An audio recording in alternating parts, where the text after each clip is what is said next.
Gente, olha só. A partir de hoje, nós vamos começar a estudar versículo por versículo do livro de Atos dos Apóstolos. E por que isso? Porque a nossa igreja, Atos da Fé, ela surgiu de uma leitura mais apurada desse livro de Atos dos Apóstolos. Quando nós iniciamos os trabalhos, a minha pergunta é: a igreja ideal para mim é essa igreja de Atos dos Apóstolos. Nós não precisamos de inovações, nós não precisamos de invenções loucas para poder pregar o Evangelho.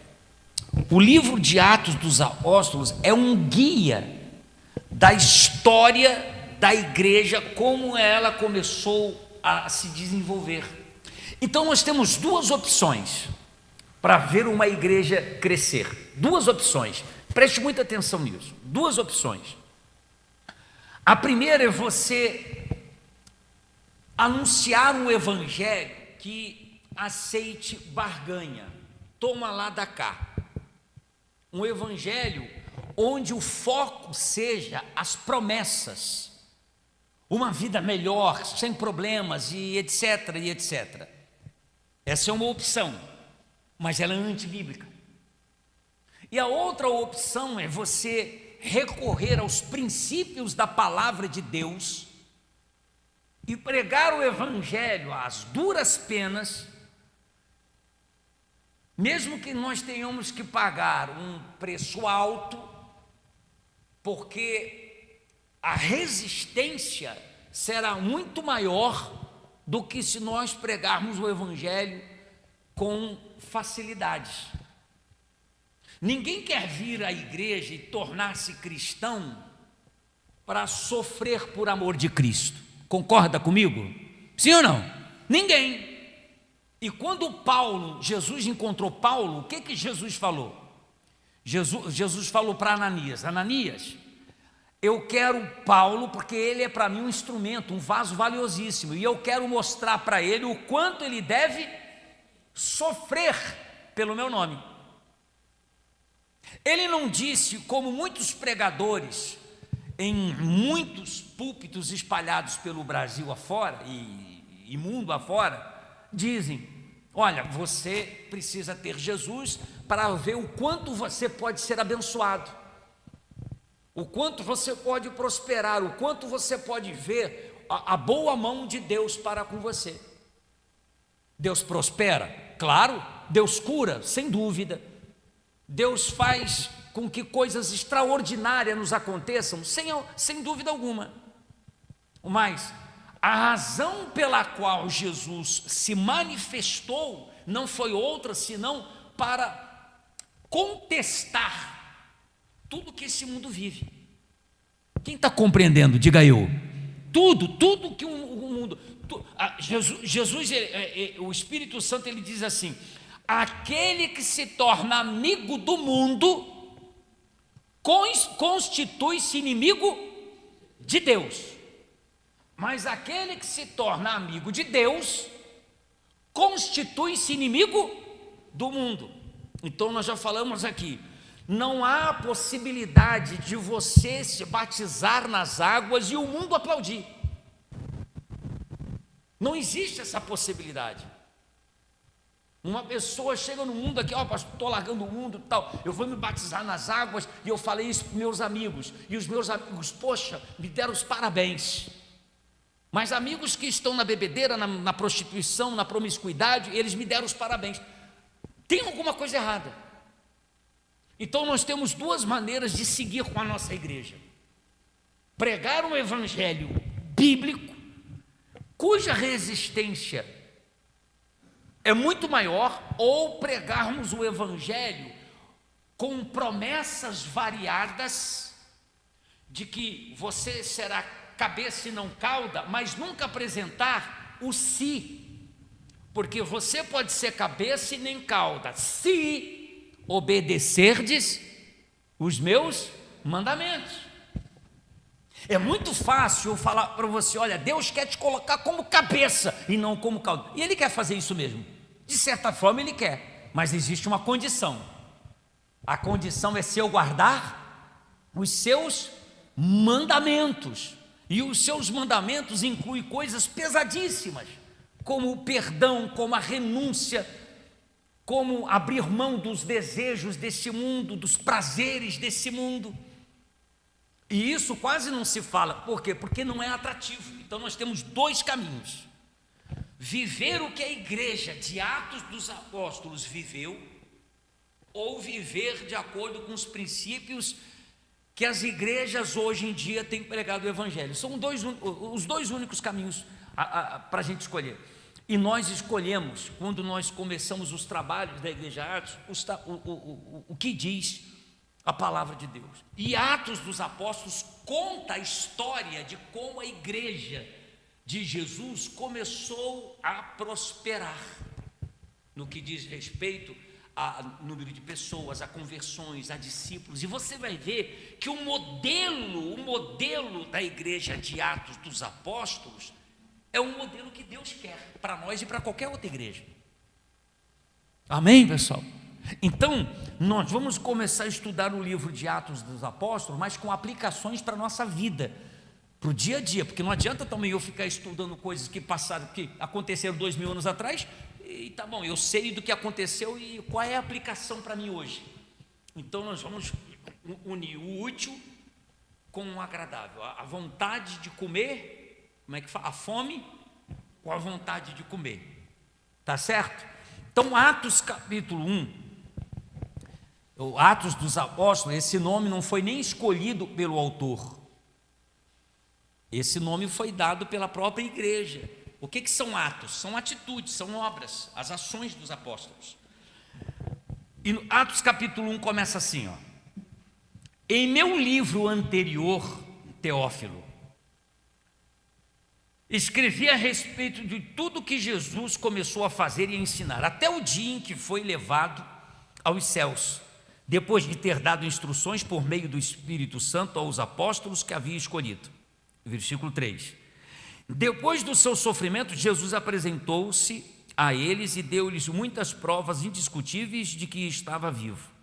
Apareceu-lhes por um período de 40 dias, falando-lhes acerca do reino de Deus. Certa ocasião, enquanto comia com eles, deu-lhes esta ordem: não saiam de Jerusalém, mas esperem pela promessa de meu Pai, da qual lhes falei. Pois João batizou com água, mas dentro de poucos dias vocês serão batizados com o Espírito Santo. Então os que estavam reunidos perguntaram: Senhor, é neste tempo que vais restaurar o reino a Israel? E ele lhe respondeu: não lhes compete saber os tempos ou as datas que o meu Pai estabeleceu pela sua própria autoridade.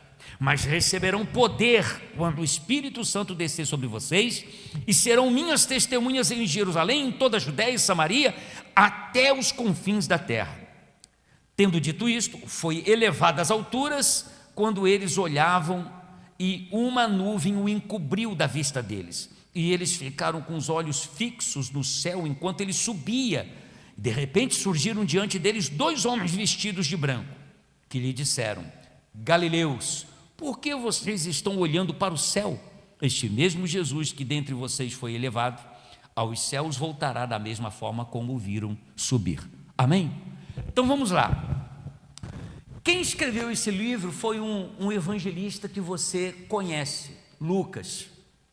Ele diz assim: meu livro anterior, Teófilo. Ele está falando o evangelho que eu escrevi sobre tudo que Jesus fez, sobre tudo que Jesus, as obras que ele fez, sobre as curas, sobre os milagres, tudo que Jesus fez e ensinou, eu escrevi no meu primeiro livro. O evangelho de Lucas foi escrito para mandar para esse camarada chamado Teófilo. Devia ser alguém importante, mas ele escreveu cada detalhe. E agora, o livro de Atos dos Apóstolos poderia muito bem ser chamado parte 2, Evangelho de Lucas parte 2. Ele escreve para mandar esses relatos, agora não do que Jesus fez e ensinou, mas do que os discípulos, os apóstolos, estavam fazendo e ensinando. Ele escreveu e mandou para Teófilo. Veja que Lucas, o autor do livro, ele escreve estas coisas a fim de relatar para Teófilo o que ele deveria saber. De certa forma, ia edificar a vida de Teófilo. E aqui a gente já tira uma primeira lição. Quando você quiser amadurecer a sua leitura da palavra de Deus, o que você precisa fazer? Escreva, anote, tome nota, cruze as referências, faça o que Lucas fez, porque se ele não houvesse feito esses registros, nem Teófilo teria sabido acerca de tudo que hoje nós sabemos através do livro de Atos, e muito menos nós. Então, todas as anotações que você faz daquele estudo, daquele devocional, daquela leitura que você faz da Bíblia todos os dias, se não faz, pelo menos deveria fazer, sem a menor sombra de dúvida, vai servir para a sua edificação. Amém, pessoal? Não existe um cristão que queira crescer na graça e no conhecimento de Jesus sem que invista o seu tempo. Eu ia falar perda, né? Você tem que perder tempo, você não perde, mas sem que você invista tempo. Eu já falei para você que Deus ele escolheu uma maneira de se revelar ao mundo, e qual foi? Um livro. Sejamos honestos, vamos lá. Quem não gosta de ler qualquer literatura? Pastor, eu não morro de prazeres, de amores pela leitura. Levanta a mão. Ó, temos várias pessoas. Mas em outras palavras, Deus está dizendo: aprenda a ler, aprenda a gostar, porque se Ele quisesse se revelar a nós através de uma outra maneira, Ele teria feito através de uma profecia, através de uma visão, através de um sonho ou outra coisa qualquer. Mas Ele escolheu se revelar através de um livro. Então eu preciso, pelo menos com a palavra de Deus, eu preciso investir tempo em conhecer a revelação de Deus. Compreende? Eu preciso investir tempo para isso. Por isso que o autor, o Lucas, ele escreveu todos os relatos. E aí no versículo 2 ele diz assim: depois do seu sofrimento, Jesus apresentou-se a eles e deu-lhes muitas provas indiscutíveis de que estava vivo. Por que Jesus teve que... Os discípulos já sabiam que Jesus tinha ressuscitado, mas por que Jesus teve que enchê-los de provas indiscutíveis de que Jesus ali ressuscitado era de fato aquele Senhor que caminhou com eles durante 3 anos e meio de sua vida? Por que Jesus fez questão de dar muitas provas? Porque era acerca, preste atenção nisso, era acerca da ressurreição de Jesus que os discípulos deveriam testemunhar. Amém, pessoal? O que isso quer dizer comigo? Algo muito simples. Você precisa conhecer as provas de quem é Jesus. Você precisa conhecer as provas de quem é Deus. Você precisa conhecer as provas de que a Bíblia é a palavra do Altíssimo. Para quê? Para que você possa testemunhar.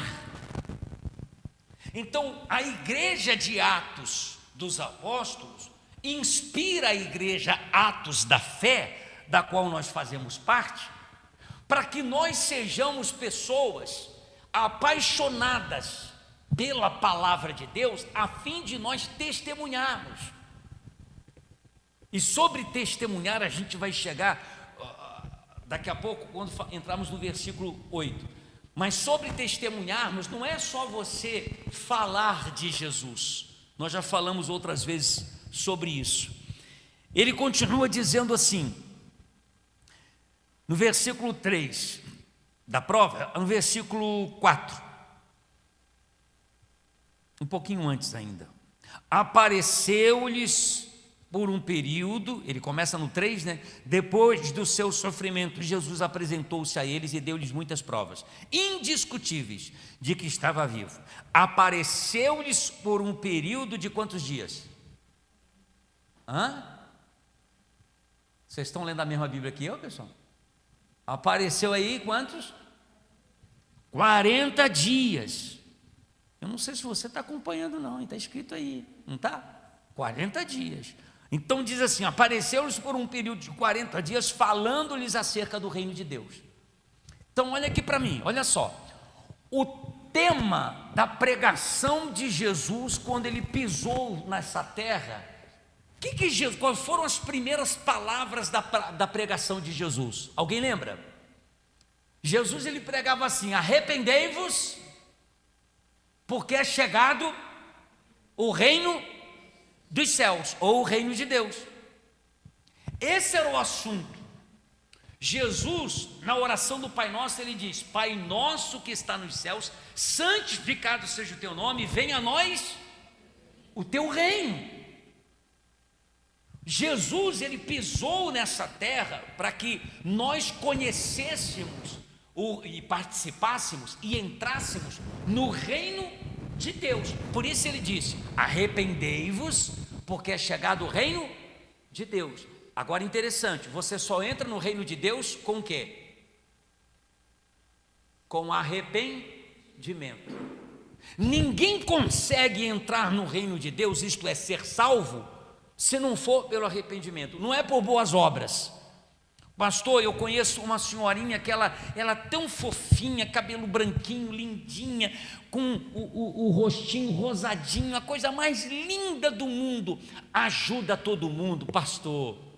É uma senhora que faz favores para todo mundo, empresta dinheiro quando tem que emprestar, faz o bolinho, a torta de maçã, é uma senhora fofinha. E eu tenho certeza, pastor, ela morreu e eu tenho certeza que ela foi para o céu. Ela não ia na igreja, ela não se batizou nas águas, ela nem acreditava muito em Deus, mas era uma pessoa amável, e eu sei que ela está num bom lugar. Não está. Não é porque ela é fofinha, não é porque ela tem as bochechas rosadinhas, porque ela fazia torta de maçã, ou porque ajudava quem quer que fosse, que ao morrer ela vai ter um lugar no céu. Você só entra no reino de Deus pelo arrependimento. Arrependei-vos, porque é chegado até vós o reino de Deus. Jesus morre, ressuscita e ele ascende aos céus. Ele vai para os céus. Quando ele ressuscita, quando ele depois da sua morte, antes da sua ascensão, ele passou 40 dias. Ele morreu, ressuscitou, e ele não foi para o céu imediatamente. Ele ficou 40 dias aparecendo aqui, aparecendo ali, conversando com um grupo de discípulos ali, conversando com outro discípulo ali, com outros dois que estavam caminhando naquela cidadezinha, indo para a cidade de Emaús. Ele foi aparecendo de maneira esporádica durante 40 dias. 40 dias antes de ele ir para o céu, ele ressuscitou. Antes de ir para o céu, ele fez aparições esporádicas, aqui, ali, acolá, com 1, 2, 3, 5, 10 discípulos, falando sobre o quê? Sobre o reino de Deus, para você ver que o assunto é importante. Então, se eu e você não sabemos ou não conhecemos sobre o reino de Deus, como é que nós vamos falar? Veja que as instruções de Jesus para os discípulos não foram outras senão sobre o reino de Deus. Então nós precisamos levar essa mensagem para as pessoas dizendo: se você não se arrepender, você não entra no reino de Deus. Você pode ser uma pessoa boa, você pode ser uma mãe excelente, um pai excelente, você pode ser um marido excelente, você pode ser uma esposa maravilhosa, você pode ser uma avó carinhosa, mas se não houver arrependimento dos seus pecados, você não entra no reino de Deus, e ponto final. Não existe uma outra alternativa. E o reino de Deus é tão importante que Jesus, mesmo depois de ter sido morto e ressuscitado, ele passou 40 dias dando as últimas instruções sobre o reino de Deus. Agora você já parou para pensar por que Jesus ficou 40 dias? A numerologia na Bíblia pode ter alguns significados, mas você não deve correr atrás deles, mas pode apresentar alguns significados fortíssimos. Se você parar para prestar atenção, quando aconteceu o dilúvio, 40 dias e 40 noites choveu sobre a face da terra. Foram 40 dias e 40 noites. O número 40 na Bíblia, quem está perto dos 40 aí? Está perto dos 40? Quem passou um pouquinho dos 40? Só um pouquinho. Pastor, estou com 70 anos, só passei um pouquinho. Não, tu já está longe, meu caro. Você que está ali próximo, um pouquinho antes, um pouquinho depois dos 40, entenda o seguinte: o número 40, pelo menos nos exemplos que eu vou citar para você aqui, mostra um tempo, grave isso, um tempo de provação para transformação. É um tempo que você é preparado para alguma coisa. Por isso há um ditado que diz que a vida de verdade começa aos 40. Então sai dessa onda de que, poxa, se eu não prosperei até os 30, até os 40 eu não prospero mais. Se eu não venci, eu estou velho. Sua vida, de fato, vai começar, ou já começou aos 40. Pastor, eu estou com 50 anos. Faz 10 aninhos só que você começou a viver legal. Eu não troco a mentalidade que eu tenho hoje pela mentalidade que eu tinha de 18, 20, 25 anos. Quando você chegar aos 40, se você já chegou, amém, se você já passou, ok, mas quanto mais você amadurece, dizem que o vinho é assim, né? Quanto mais velho, melhor é. Então, quando você olha para o número 40, o 40 é um número que na Bíblia ele aparece sempre como uma preparação para que você seja transformado para algo. 40 dias choveu na face da terra. E o mundo então passou pelo dilúvio, mas depois do dilúvio um novo mundo se formou. Você observa os 40 anos que Moisés passou no deserto. Ele matou um egípcio, foi para o deserto, ele passou 40 anos penando, mas depois de 40 anos, Deus apareceu para ele dizendo assim: você vai ser líder de uma grande nação. 40 dias, Moisés ficou no monte, orando, intercedendo por Israel, mas quando desceu, ele desceu com 2 tábuas da lei. Foi um divisor de águas. Foi com 40 anos que Israel ficou nas mãos dos filisteus, antes de Sansão ser usado por Deus para livrar Israel dos filisteus. Aí quando você olha para 40 dias, que os espias ficaram espiando a terra para ver se a terra era boa mesmo. Depois de 40 dias, as muralhas caíram. Depois eles foram invadir, fizeram o cerco e as muralhas caíram. Mas eles ficaram 40 dias estudando a terra. Preparação, provação, dificuldade. Mas em compensação houve vitória, houve resposta. Você vê que foram 40 dias que Golias ficou clamando na colina, dizendo: não existe Deus em Israel. Provação, mas era uma preparação para que Davi pudesse vir e destruir todo o império dos seus inimigos através da morte de Golias. Só depois de 40 dias. Você olha para os 40 dias que Elias ficou seguindo, perseguindo, caminhando em direção ao Monte Horebe. E você vê muitos outros 40 dias. 40 dias Jonas passou pregando a palavra de Deus. Ele pregava dizendo: olha, daqui a 40 dias haverá julgamento sobre Nínive. E aí a nação se converteu. Eu estou dizendo que o número 40, ele dá a ideia de provação, mas de uma preparação também para que algo seja transformado. Jesus ficou 40 dias, aparecendo aqui e ali e acolá. Mas depois que Jesus de fato subiu aos céus, o Espírito Santo então desceu sobre os discípulos e a igreja foi inaugurada. A igreja de Cristo começou em Atos capítulo 2. Eles todos foram cheios do Espírito Santo. depois de passados esses 40, mais 10 dias de espera, eles foram cheios do Espírito Santo.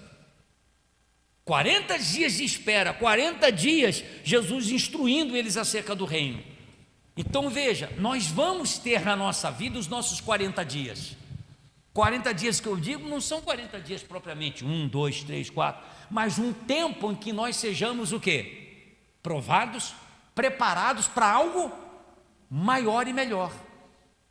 E se prepare, dentro em breve nós vamos fazer 40 dias de propósito na igreja para algo surpreendente na nossa vida. Dentro em breve nós vamos marcar um propósito de 40 dias de oração, de clamor, de jejum, de meditação na palavra, para que nós possamos dar um salto na nossa vida espiritual, financeira, familiar, sentimental, conjugal, dentro em breve. Mas é preciso que você tenha ciência disso primeiro. 40 dias marca, geralmente, um período de transformação, mas antes, é um indício de dor, talvez de provação, de provocação, mas depois desse período, sempre vem algo glorioso. Diga amém. 40 dias Jesus ficou no deserto. Depois de 40 dias, o ministério de Jesus começou, de fato, expulsando demônios, curando enfermos. Jesus não expulsou um demônio sem antes passar pelos 40 dias. Jesus não curou nenhum enfermo sem antes passar pelos 40 dias. Os 40 dias foram de tentação, foram de fome, foram de preparação, foram de provocação, foram de provação. Mas depois dos 40 dias, o ministério glorioso de Jesus. Os momentos de dor sempre vão nos levar para algo maior e melhor. Amém? No versículo 6 ele fala assim, no versículo 4. Certa ocasião, enquanto comia com eles, deu-lhes esta ordem: não saiam de Jerusalém, mas esperem pela promessa do Pai, da qual lhes falei. Pois João batizou com água, mas dentro de poucos dias vocês serão, diga comigo, batizados. Não, fala forte assim, batizados com o Espírito Santo. Então vamos lá, olha só, não saiam de Jerusalém, mas esperem a promessa. Olha para alguém do teu lado e diga: promessa. Falou para ela? Egoístas, ninguém falou para mim. Isso, amém, louvado seja Deus. Mas o fato é que esperar a promessa, foi Jesus quem disse: esperem a promessa. A ideia que ele nos passa é que toda promessa se cumprirá. Amém? Não há por que você dizer: poxa, está demorando, por que a coisa não acontece? É promessa? Vai acontecer, espera na promessa. É que às vezes nós queremos que as coisas aconteçam no nosso tempo. Que horas são agora? Por favor. 8h25 no seu relógio. Mas no relógio de Deus é uma outra hora qualquer, não 8h25. O nosso tempo tem 24 horas. Mas o tempo de Deus não existe contagem de tempo. Como é que você consegue mensurar isso? Então não se preocupe, só espere a promessa, ela vai chegar, ainda que você tenha que passar os 40 dias, mas ela vai chegar. Jesus disse: esperem a promessa, só esperem a promessa, ela vai chegar. E ele diz: e vocês não muito depois desses dias serão batizados com o Espírito Santo. Gente, a palavra batismo no grego quer dizer imersão. É isso aqui, ó. Quando você, que já foi batizado, passou pelas águas, o que aconteceu com você? O pastor, ele imergiu você, ele fez você ficar completamente mergulhado dentro da água. Ser batizado no Espírito Santo É você mergulhar por completo aonde? No Espírito. Batizados não muito tempo depois, vocês serão batizados com o Espírito Santo. Vocês vão mergulhar no Espírito Santo. Assim como as águas cobrem, preste muita atenção nisso, todo o corpo do batizando, assim o Espírito Santo vai cobrir aquela pessoa que for batizada com o Espírito Santo. E sobre o batismo com o Espírito Santo nós já falamos, é quando você renuncia de fato todas as coisas concernentes a esse mundo, e aí você crê na palavra, e o Espírito Santo então desce sobre você de uma maneira gloriosa. É isso que eu e você precisamos. É assim que vai crescer. Eu não estou falando de igrejas ou empresas, sabe? Igrejas misturado com empresas. Eu não estou falando dessas igrejas. Eu não estou falando de igrejas onde o sujeito está no altar, em adultério, e lá está o povo ouvindo ele. Eu não estou falando de igrejas que têm poder econômico. Eu não estou falando de igrejas que têm toda a condição. Eu estou falando de uma igreja pura, real. Uma igreja que nasceu porque eles foram mergulhados no Espírito Santo. Uma igreja que aprendeu a viver sob a oração. Uma igreja que aprendeu a meditar na palavra de Deus. Uma igreja que aprendeu a consultar os escritos. Eu não falo das igrejas modernas, eu falo da igreja bíblica. E é esse caminho que a gente escolheu. Amém, pessoal? É um caminho mais doloroso. É um caminho mais doloroso. Você não sabe, qualquer dia eu te conto as experiências que eu tive, as afrontas que eu tive, as propostas que eu tive, assim como quando nós iniciamos os trabalhos da Igreja Atos da Fé. Propostas, a mesma proposta, a Andréia vai lembrar, minha esposa, a mesma proposta que Jesus recebeu de Satanás, dizer: olha, se prostrado me adorares, eu te dou tudo isso. A mesma proposta, está lembrada? O camarada foi na igreja, o sujeito foi lá, nós estávamos no Monte Alegre, o camarada foi na igreja fazer uma proposta: pastor, se quiser eu lhe dou um programa de televisão, 50 mil reais, de 20 a 50 mil reais, eu pago para o senhor. Um ex-pastor, que tinha virado empresário, com meios escusos, eu dou um programa para o senhor de 50 mil, está lembrado disso? Eu dou um programa de rádio. Eu tinha um quid, que eu sacrifiquei para a gente montar a igreja aqui, as paredes. Eu tinha um quid, era 2019, era novo, eu tinha comprado zero. E ele olhou para o meu carro assim: pastor, o senhor merece um carro melhor. A gente pode providenciar isso também, mas o senhor precisa fazer um acordo. Tudo que eu vou investir, tudo que eu for dar aqui, eu quero assim, pastor, metade dos dízimos, das ofertas. Eu quero que a conta da igreja seja no meu nome. Proposta assim. Eu olhei para ele e ele me mostrou, eu não vou te dar nomes agora porque não vem o caso, mas vocês conhecem muitos nomes se eu citasse aqui. Ele disse assim: pastor tal, bispo tal, apóstolo tal, eles têm esse acordo com a gente. Eu falei para ele: com você ou sem você, a igreja segue.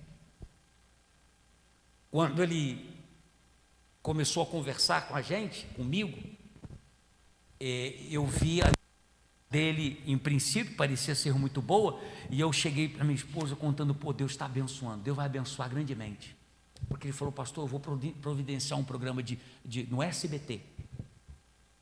No SBT. Nós estávamos lá na igrejinha ainda, pequenininha. Eu vou providenciar um programa. Eu falei, não pode ser. E aí eu comecei a orar. Ele marcou um horário, pastor, o senhor pode vir aqui na igreja, aqui, ó, porque a igreja está fechada, o senhor pode vir aqui, o senhor abre a igreja. E eu fui abrir a igreja, sentei com ele e nós fomos conversar. Um pilantra, um endemoniado, um sujeito enviado do Satanás, queria fazer da igreja um mercado. A proposta é boa, muito boa. Um programa de televisão, para a gente montar um programa de rádio aqui, uma rádio aqui em Balneário, pagávamos conexão, pagávamos R$1.000, e era isso aqui para pagar, ó. E meses antes eu tinha tido uma proposta de 50 mil para poder botar um programa no SBT com tudo pago. Só que ele queria fazer da igreja um mercado. E há quem faz isso. E eu sei quem faz isso até hoje. E muita gente que às vezes acompanha esses só Deus sabe quem são. Pessoas que são endemoniadas. Então nós escolhemos ir por um caminho contrário. Nós escolhemos ir por um caminho onde a gente vence na oração. É mais fácil? Não é difícil. É muito difícil. É muito difícil você escolher fazer a obra de Deus tal como a palavra de Deus requer. É muito difícil. Você pensa assim, por que é tão fácil? Porque você não sabe o lixo, você talvez não tenha ideia do lixo que existe nos bastidores de em muitos lugares que se dizem, que se chamam de igreja. E aí você se cansa disso. Você tem nojo disso. Eu tenho um asco disso. Eu não tolero esse tipo de coisa. Eu prefiro ir na contramão. É sempre mais difícil. A Bíblia diz que nós vamos receber o batismo com o Espírito Santo. Vamos ser mergulhados com o Espírito Santo. E aí os discípulos, ele diz assim, faz uma pergunta para Jesus. Senhor, é nesse tempo que vais restaurar o reino a Israel? Veja que os discípulos já acompanhavam Jesus um tempo, e você vai ver como isso é muito, muito real com a gente aqui. Eu digo com a gente nos tempos atuais. Os discípulos achavam que Jesus, por ser o Messias, ele ia libertar Israel do Império Romano, na força do braço, como um guerreiro. Tanto é que lá em João capítulo 6, você vê a multidão agarrando Jesus à força para fazer dele um rei, e Jesus se esquivou e fugiu. Não sei se você já leu isso, Evangelho de João capítulo 6, acho que versículo 13, alguma coisa, está lá no capítulo 6. A multidão agarra Jesus para fazer dele um rei, e Jesus, eu não vim para isso, não agora.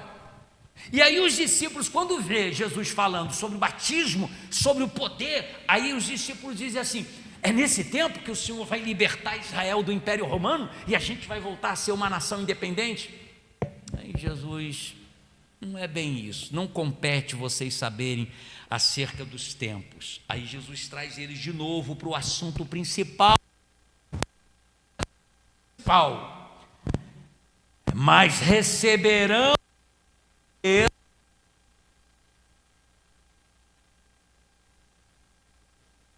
comigo poder quando o Espírito Santo descer sobre vocês, e serão minhas testemunhas em Jerusalém, em toda a Judéia e Samaria, até os confins da terra. Amém? O que Jesus está dizendo para eles? Lembre-se que Jesus ele ficou mostrando provas incontestáveis da sua ressurreição, e depois que Jesus ressuscitou, 40 dias ele passou falando sobre o que mesmo? Sobre o quê? O reino de Deus. E aí os discípulos estavam entendendo tudo errado. Aí Jesus traz eles de novo dizendo, olha, vocês vão receber o Espírito Santo, porque vocês serão minhas testemunhas.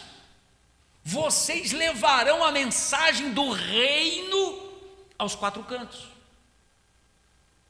Esse é o assunto principal. O que vai acontecer, quando o reino vai se estabelecer, quando Israel vai ficar livre de tudo isso, quando as promessas do final dos tempos vão se concretizar, não compete a vocês. Agora não.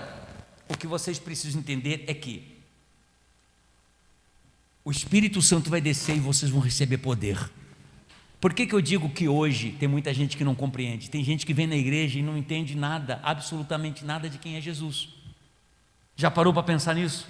Os discípulos andavam com Jesus, não sabia que ele estava falando de um reino espiritual. E tem muita gente na igreja que não entendeu ainda que, na verdade, a cruz de Cristo não é outra coisa senão para a salvação de nossa alma. E as pessoas estão lutando com todas as forças, porque elas querem ficar ricas, e está tudo bem, mas não use o evangelho para isso. Não use a palavra de Deus para isso. Aproveite-se, aproprie-se dos princípios bíblicos para você prosperar, ok? Está tudo bem. Aproveite, por exemplo, dos ensinamentos de Jesus, de Salomão, para você crescer profissionalmente, financeiramente, está tudo bem, mas não queira dizer que a razão pela qual Cristo veio a essa terra foi para fazer você simplesmente uma pessoa vencedora nesse mundo. Não, ele veio para tratar da nossa alma, da nossa salvação. Com isso eu não estou dizendo que é pecado você prosperar, pelo contrário, eu quero que você fique rico, mas que a sua riqueza seja para investir no reino de Deus. Amém, gente? Eu quero que você tenha os melhores carros, não tem problema, que você vista a melhor roupa, que você coma nos melhores restaurantes, e está tudo bem, para a honra e glória de Deus, mas desde que você use tudo isso para poder glorificar o Deus, o Cristo que te salvou. Compreende isso? Aí você olha e você diz: recebereis poder para vocês serem testemunhas. E você que está vindo quarta-feira, sempre nas quartas-feiras, você sabe, testemunha em grego, lembra da palavra mártir.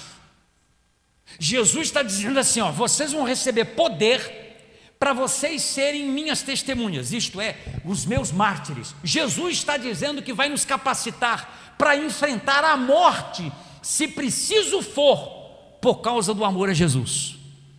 Nós não temos isso no Brasil, mas na Síria, nossos irmãos de fé estão morrendo, sendo degolados, decapitados.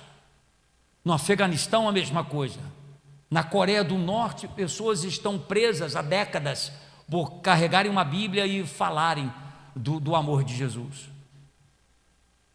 Mas o Brasil, pessoal, está caminhando a passos largos para algo parecido. Pastor, é exagero. O tempo o dirá. Mas aí, para nós encerrarmos, diz assim: tendo dito isto, foi elevado às alturas, e quando eles olhavam, e uma nuvem o encobriu à vista deles. A nuvem sempre mostrava a glória de Deus. Lembra que a luz, a nuvem, enchia o tabernáculo? Quando Moisés tentou entrar, a Bíblia diz que havia uma nuvem, a glória do Senhor havia tomado. Essa é a glória de Deus que levou Jesus às alturas. E eles ficaram com os olhos fixos no céu enquanto ele subia. De repente surgiram diante deles dois homens vestidos de branco, naturalmente dois anjos, que lhe disseram: Galileus, por que vocês estão olhando para o céu? Este mesmo Jesus que dentre vós foi elevado aos céus voltará da mesma forma, ou seja, com toda a glória. Como vocês viram ele subir, ele vai voltar. Mas ele vai voltar para essa igreja que nós vamos começar a destrinchar todas as quartas-feiras. Ele vai voltar para uma igreja que é sofredora na oração, uma igreja que é evangelizadora, uma igreja que é fiel, uma igreja que é verdadeira, uma igreja que abandonou o mundo, uma igreja que abandonou o pecado, o erro, uma igreja que aprendeu a viver na renúncia, que pode ser uma igreja rica, está tudo bem, desde que seja para a honra e glória de Deus. Que você, como eu disse, tem os melhores carros, mas para trazer almas para a igreja. Que você tenha as melhores casas, mas para você testemunhar o Deus da sua vida. Que tudo seja para Ele, é para a glória dEle, é por Ele. Tudo é dEle, tudo pertence a Ele. E quando você entende isso, você vê que a igreja moderna não é a igreja que a gente está vivendo. A igreja de Atos dos Apóstolos é uma igreja que vivia na dependência do Espírito Santo. É como aquela canção, sempre vou lembrar do amor, né? Como é que diz aí? Canta aí. Sempre vou lembrar da coragem. Fique de pé, pessoal, por favor. Da firmeza e vontade